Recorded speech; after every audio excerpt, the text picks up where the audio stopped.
Hey everybody, I just got back from Napa and I was just thinking to myself, all the years I've been, when you have a small business, you're hands-on. You can't always afford someone to fix your mechanical issues, so you get a pretty good idea of how to fix most things, and then of course you get into the point where you don't have time to fix everything, so you have to hire people to fix things for you. But you get an idea of almost how to fix everything, or at least get a general concept of it.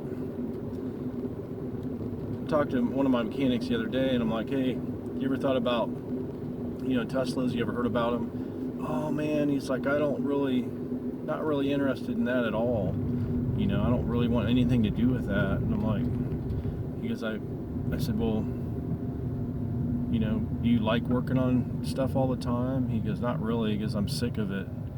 And I said, your vehicle, you need to work on as well. He's like, well, yeah. I said, if you're tired of working on stuff, at least if you had like an electric vehicle to, drive around in, you wouldn't have to work on your own stuff, because usually the mechanic's vehicle is the last one to be touched because they get so sick of doing it, they just rig it to make it work. A lot of times they don't have time to, by the time they get home, or done with the day fixing everybody else's stuff, the last thing they want to do is work on their own vehicle.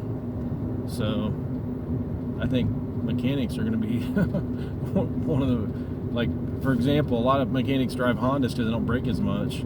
I think pretty soon mechanics will start driving electric vehicles because they don't want to work on their own. They're so tired of working on everybody else's stuff. But plus, who wants to spend their whole life, especially if you're a business owner, working on stuff, working on mechanical engines and hiring people to work on mechanical engines your whole life?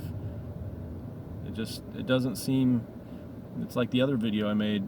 You don't want to wake up every day and your whole life is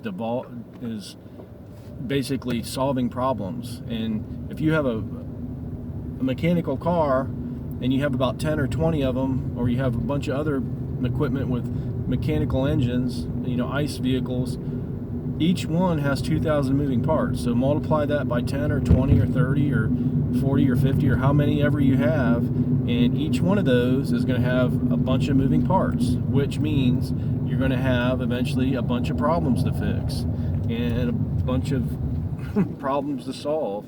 So the sooner you can get away from having all these mechanical engines, the less problems you're going to have. So I just think it's going to be a lot simpler in the future if you don't have as many ICE vehicles or ICE burning engines, because they all need lots of maintenance. It's like a person, like people need a lot of maintenance because they have a lot of parts. So the less equipment you have, the less people you'll need, because if you hire a bunch of people, not only the equipment going to need help and service, the people are also going to need upkeep. So the two most high maintenance things are gas motors and people.